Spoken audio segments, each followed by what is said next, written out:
கோயிலில் இருக்கும் திருவுருவச் சிலைக்கு பால், தயிர், மஞ்சள், இளநீர் போன்ற பொருட்களால் அபிஷேகம் செய்யப்படும். அப்படிப்பட்ட அபிஷேகங்களை காண்பது புண்ணியம் என்று கூறி பலர் இந்த அபிஷேகம் நடக்கும் நேரத்தில் தவறாமல் கோயிலுக்கு செல்வர். அதில் புண்ணியம் இருக்கிறதோ இல்லையோ, நிச்சயமாக நம் உடலுக்கு நன்மை இருக்கிறது என்று கூறுவேன். ஒரே கல்லில் 2 மாங்காய் அல்ல, 3 மாங்காய், அதாவது 3 பலன்கள் என்பதுதான் இந்த அபிஷேகம் செய்வதில் இருக்கும் பின்னணி. எப்படி என்கிறீர்களா? சொல்கிறேன். நம் கோயில்கள் எல்லாம் பல 100 ஆண்டுகள் பழமை வாய்ந்தவை. அதே போலத்தான் அதில் வீற்றிருக்கும் திருவுருவச் சிலைகளும். பெரும்பாலும் கருங்கல்லிலோ, பஞ்சலோகத்திலோ, மரத்திலோ தான் இச்சிலைகள் செய்யப்பட்டிருக்கும். நாளடைவில் இந்த சிலைகள் சிதைந்து போகவோ அரித்து போகவோ வாய்ப்பு உள்ளது. இத்தகைய சேதங்களை கட்டுப்படுத்தி அந்த சிலைகளை பராமரிக்கவே அபிஷேகம் செய்யப்படுகிறது. அதற்காக பயன்படுத்தப்படும் ஒவ்வொரு பொருட்களின் பின்னணியிலும் ஒவ்வொரு காரணங்கள் இருக்கின்றன. பால், தயிர், தேன், கரும்புச்சாறு போன்ற பொருட்களில் உள்ள கொழுப்பு சத்து சிலைகளில் ஈரத்தன்மையை தக்க வைத்துக் கொள்ளும். ஈரப்பதம் இல்லாமல் உலர்ந்த கருங்கற்களுக்கு மின்னூட்டத்தை கடத்தும் தன்மை குறைவாக இருக்கும். இந்த அபிஷேக பொருட்கள் ஈரத்தன்மையை தக்க வைத்து கருவறையில் மின்னூட்டம் தடையின்றி நடக்க உதவும். இளநீர், சந்தனம் போன்றவை அதிக வெப்பத்தினால் சிலைகளில் ஏற்படும் வெடிப்பை வராமல் தடுக்கும். அதை குளிர்விக்கவும் உதவும்.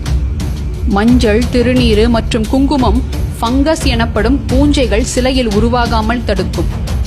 இதையெல்லாம் பார்க்கும் பொழுது இந்த பொருட்களைத்தான் அபிஷேகத்திற்கு பயன்படுத்த வேண்டும், அப்போதுதான் சிலைகள் பழுதடையாமல் இருக்கும் என முடிவு செய்ய ட்ரையல் அண்ட் எரர் முறையில் ஒரு பெரும் ஆராய்ச்சியையே நிகழ்த்தித்தான் நம் முன்னோர்கள் இதை வரையறுத்துள்ளனர் என்பது தெரிய வருகிறது. சரி, ஒரு சிலையை பராமரிக்க இத்தனை பொருட்களை வீணடிக்க வேண்டுமா என்று நீங்கள் கேட்கலாம். இன்றைய சூழலில் பல கோயில்களில் இந்த அபிஷேகம் செய்த நீர் பயனற்று போவது அதன் பலனை அறியாமல் போனதால்தான். ஆனால் அக்காலத்தில் இந்த அபிஷேக நீரின் ஒரு துளி கூட வீணாக்கப்படவில்லை. பழங்கால கோயில்கள் எல்லாவற்றிலும் அந்த கோயிலுக்கு சொந்தமான விவசாய நிலமோ கோயில் நந்தவனமோ அக்கோயிலை ஒட்டியே அமைந்திருக்கும். கருவறையில் இருந்து வெளியேறும் அபிஷேக நீர் ஒரு தொட்டியில் சேகரிக்கப்பட்டு கோயிலைச் சேர்ந்த அந்த நிலத்திற்கு எடுத்துச் செல்லப்படும். எதற்காக என்று யோசிக்கிறீர்களா? பால், தயிர், நெய், இளநீர், பஞ்சாமிர்தத்தில் இருக்கும் பழக்கலவை போன்றவை செடிகளுக்கு சிறந்த உரமாகும். கரும்புச்சாறு மண்ணை வளமாக்கும். மஞ்சள் ஒரு சிறந்த பூச்சிக்கொல்லி. இப்படி அபிஷேகத்திற்கு பயன்படுத்தப்படும் ஒவ்வொரு பொருட்களுமே விவசாயத்தையும் மண்ணையும் வளமாக்கக்கூடியவை. அதனால்தான் கோயிலை சுற்றி இருக்கும் நிலங்களில் விவசாயம் செழித்து இருந்தது. ரசாயனமில்லா இயற்கை விவசாயத்தில் உரமாக பயன்படுத்தப்படும் பஞ்சகவ்யம் இங்கே அபிஷேக பொருட்களின் பட்டியலில் இருக்கும் பெரும்பாலானவற்றின் கலவை என்பதை கவனித்தீர்களா? அடுத்து 3வது மாங்காய், அதாவது அபிஷேகத்தின் 3வது பலனையும் கூறுகிறேன். இந்த அவசர உலகத்தின் வேகத்திற்கு ஈடு கொடுப்பதற்காக ஓடிக்கொண்டே இருக்கும் நாம் ஒரு கட்டத்தில் வேலைப்பழு தாங்காமல் மன அழுத்தத்திற்கு உள்ளாகும் போது எங்காவது சுற்றுலா சென்று வரலாம் என்று யோசிப்போம். அப்போது நமக்கு உடனே நினைவிற்கு வருவது அருவி, கடல், மலை சார்ந்த இடங்கள்தான். நாம் எவ்வளவு அழுத்தத்தில் இருந்தாலும் ஒரு அருவியை காணும் போது, அதன் விஸ்வரூபத்தை தரிசிக்கும் போது மனம் அப்படியே காற்றில் மிதக்கும் இறகை போல ஆகிவிடும். இதே உணர்வுதான் கடல் சார்ந்த, மலை சார்ந்த இடங்களிலும் நமக்கு ஏற்படும். ஏன்?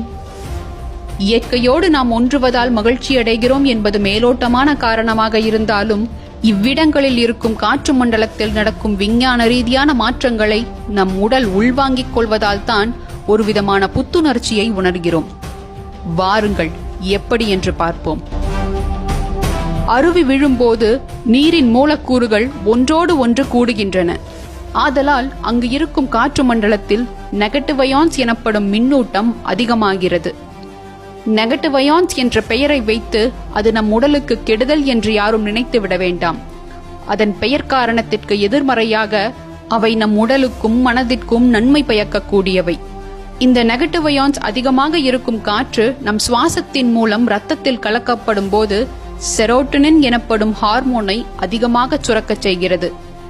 இந்த ஹார்மோனின் அளவு அதிகமாகும் போது நாம் மகிழ்ச்சியாகவும் நிம்மதியாகவும் உணர்வோம் என்பது அறிவியலின் கூற்று. அருவி, கடல், மழையில் நடக்கும் இதே ரசாயன மாற்றம்தான் கோயிலின் கருவறையிலும் நடக்கிறது. நான் முந்தைய பதிவில் கூறியதைப் போல இந்த அண்டத்தில் இருக்கும் காஸ்மிக் எனர்ஜி எனப்படும் பிராண சக்தியை விமானத்தின் கலசம் மூலமாக கருவறைக்குள் கடத்தப்பட்டு திருவுருவச் சிலையிலிருந்து நேர்மறை ஆற்றல் வெளிப்பட்டு கொண்டே இருக்கும்.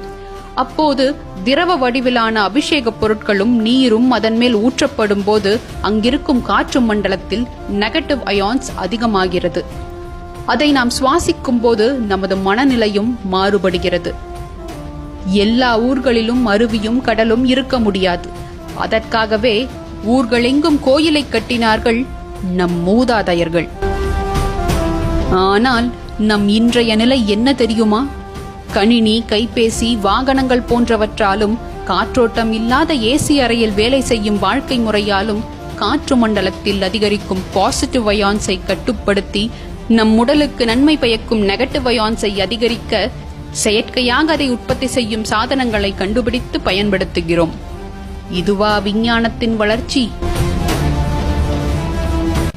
பெரும்பாலான இந்திய கோவில்களின் நுழைவாயிலேயே பெரிய மணி கட்டப்பட்டிருக்கும்.